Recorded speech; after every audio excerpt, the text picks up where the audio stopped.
Последнее воскресенье октября ежегодно празднуется День работников автомобильного транспорта. Этот праздник был основан еще в 1980 году в СССР и праздновался, соответственно, во всех странах бывшего Советского Союза, то есть и в Прибалтике. Но об этом многие уже забыли. Так вот, хочу вам напомнить. По ошибке все считают, что это праздник вообще всех водителей, у кого есть категория Б и А, и велосипед на балконе. Но это не так. Этот праздник относится к тем, кто работает в грузоперевозках, тех, кто работает в пассажирских перевозках, а также на спецтехнике, в обслуживающей технике и так далее. Поэтому, друзья, это мой личный праздник ежегодный. Никакой там день какого-то дальнобойщика, я его не воспринимаю, так как это выдуманный праздник, он не зарегистрирован ни в одной стране мира. Его просто придумали в соцсетях для того, чтобы, возможно, бухать. Вот. Я служил в автомобильных войсках и с того момента праздную. Ну как праздную? Просто знаю, что есть такой день, День автомобилиста. Поэтому всех, кто причастен к этому празднику, я хочу поздравить с этим днем. Хороших вам дорог всем. Ни гвоздя, ни жезла, как говорится по традиции. Ни кюветов. Поменьше льда под колесами. Ну и берегите себя, знайте, что вас ждут дома. И вашему вниманию будет небольшое видео, отрывок поездки в город Сортланд в Норвегии. Приятного просмотра. Ну что, друзья, грузимся досочками или досочками, как кому угодно. Сейчас скреплю ремни и выдвигаемся мы в сторону Сортланда через Бьорнфилд. О, можно и дрифтануть уже. Всем привет, друзья! У нас осенний рейс, потому что сейчас мы проедем с вами по зиме, а затем к выгрузке Сортланд у нас будет. Там еще в теории не должно быть снега. Будет все еще осеннее, может быть даже зеленое. Вот, ну зеленое, я имею в виду елки только, если будут.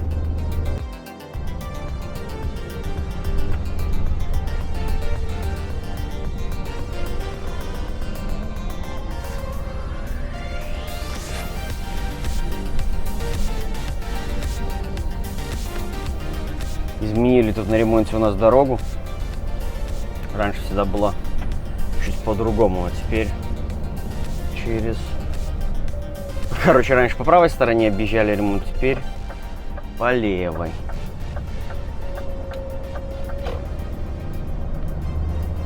Не успели за зиму доделать дорогу. И вот приходится какими-то объезжать кустами.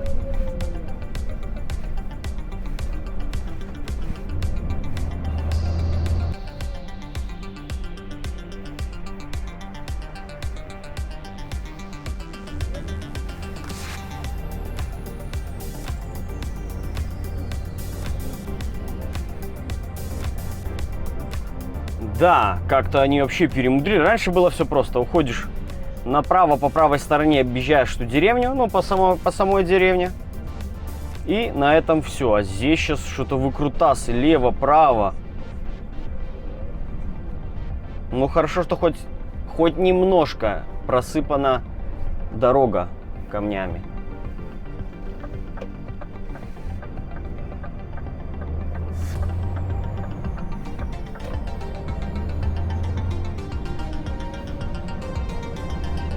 Навигатор уже у меня и так с ума сошел. Он вообще не понимает, куда я еду. На прицепе всего лишь 21 тонна. Вот, то есть я с помощью поднятого ленивца, в принципе, получу хорошую нагрузку на седло. Вот, с полной нагрузкой. Вот. Ну и так вот, сейчас уже тестировал, в принципе. Где-то какая-то горочка была, где-то еще что-то. То есть, в принципе, все хорошо, идет уверенно. Навигатор показывает, что мы едем по речке. Ну и с обеих сторон, правда, есть вода. Но так как показывает, конечно, гораздо интереснее. Вот и сейчас еще очень красочно выходит, что Есть листья желтые, снег, елки зеленые. Да даже иногда еще и деревья зеленые встречаются. Самые какие-то прочные. Короче, вот все цвета радуги в Норвегии и в Швеции вы можете застать только вот в октябрь месяц, когда приходит первый снег. Вот этот период вам наглядный, самой гадкой в данный момент погоды. Вот все, что вот это вот белое, это все просто жуткий каток. Вот кто помнит с того года, меня давно смотрит видео, где, кстати, на этой же 45-ке доставали с кювета фуру викинги. Вот была вот ровно такая вот дорога. И сейчас она точно такая же, потому что в один из поворотов я так залетел на нормальной скорости, и там прицеп там сам собой решил погуляться. Но даже сейчас еду, я немножко газку дал, она... Вот, видите? То есть все это дело такое. И вот вы едете, асфальт, все хорошо, погода 0. А где-то за поворотом или за горой начинается вот такая вот хрень. И там уже, ну, например, вот едете, да, вот впереди поворот. И, допустим, у нас сейчас везде был асфальт, за поворот у нас будет гора. И вы на такой скорости, как всегда, обычной скорости заходите в него, а там каток. И у вас тягающий не в ровном положении. И все. Начинает он гулять, плясать. И там уже все зависит от водителя, словит он его, сможет ли усмирить на повороте или нет. В большинстве случаев это происходит проезд прямо, там вот, в елке куда-нибудь. Вот, тут тормозить начал за 3 километра. Вот, не километр до поворота. И здесь вот как раз таки вот вся тень. Здесь солнца, наверное, не было. И вот тут жуткий просто каток. Ну, хотя как бы немножко тормозит. Поэтому тоже такие вот эти моменты начала зимы, когда, ну, быстро нужно перестраиваться под все ситуации и понимать дорожную обстановку, что в момент торможения до колец, до поворотов, потому что тоже это самые такие частые ошибки, когда допускают. Вот что нажимаешь на тормоза, ничего не происходит. И все, и пряменько, и поехал. Въехал я в бессолнечную зону, солнце осталось где-то в зеркале. И здесь идет что-то сейчас просто непонятное. То ли снег, то ли дождь. Совсем непонятно что. О, кстати, какой-то еще тут немножко просвет есть, но я так понимаю, километров 20 он закончится. Я немного дал разгрузку. Мне сильно некомфортно было ехать, поэтому добавил вот до 12 тонн я на ведущую ось. На ленивце оставил 3. И у меня 5 тонн первая моя ось. И вот, как видите, на прицепе почти 21 тонна. То есть, если я подыму... О, здесь уже хотя бы я вижу, что идет снег. Но все равно еще такой с полудождем каким-то. Ладно, посмотрим, что будет дальше. Прикиньте, даже дорогу подсыпали. Затяжной такой подъемчик небольшой. Но, видимо, коммуны сменились. И вот здесь более ответственные ребята и просыпали подъем. Потому что, да, местами просто ужасная дорога. Вот и он, собственно, персоны.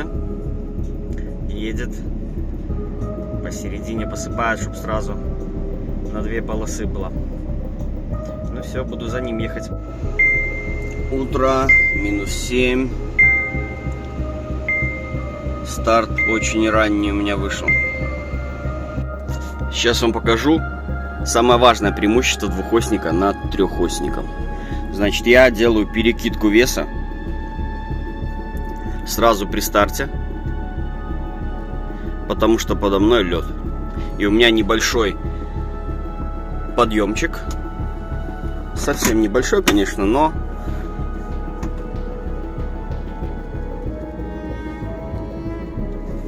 и трехосник поехал. А двухосник бы хрен куда уже поехал. И я вчера, естественно, постоял чуть-чуть, откатился назад, чтобы не стоять в следах, которые протоптали протекторы ледяные. И все. Я то есть вчера проверил, что полностью с опущенным ленивцем тягач не едет из этого положения. И вот я делаю так, то есть постоянно, даже, например, у меня совсем легкий вес или нету веса, так, вот так будет поярче, то я сразу опускаю, приезжаю на стоянку, опускаю полностью ленивца, и все, и стою. При старте я его поднимаю полностью и с легкостью стартую. У меня никогда в жизни за все годы работы на трехоснике не было проблемы стартануть с места. Как я вижу постоянные проблемы, когда стартуют двухосник. Они там засыпаются, подсыпаются, чуть ли не на цепи наезжают, что они только тут не делают в этой Скандинавии. Зато какое шикарное стало сейчас дорожное покрытие. До этого ехал, было -2. Снега не было, слизанная была такая вот дорога, отвратительная просто, скользко. А сейчас по свежему снегу идет как я не знаю, ну как на цепях, вот идешь уверенно, в поворотах даже не надо скидывать скорость. Вот что значит хорошая зимняя резина. На рассвете у нас немножко морозец, -13.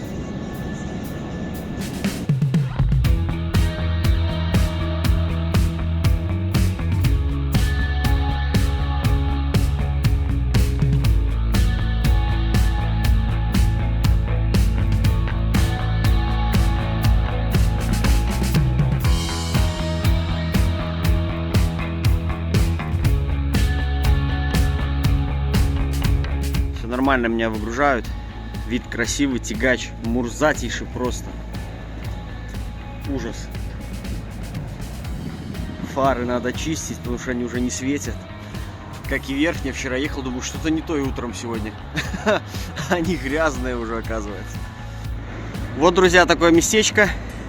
Паркинг грязноватый, но я надеюсь, здесь ничего не сделали с душем и со стиралками. Здесь поменяла заправка. Раньше была Эса, а теперь XY, или как я ее прозвал, вот такие вот пироги. Чуть позже проверим это. Ну что, ребята, комната для водителей абсолютно бесплатно. Даже ключ замены не просят, просто дали ключ и все.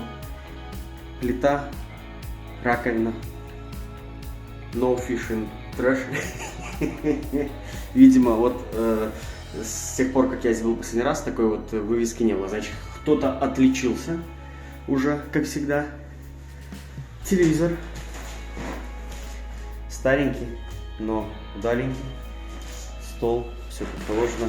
Главное, сушилка, стиралка, туалет. И здесь еще кайфуха такая, да, что в душе теплый пол.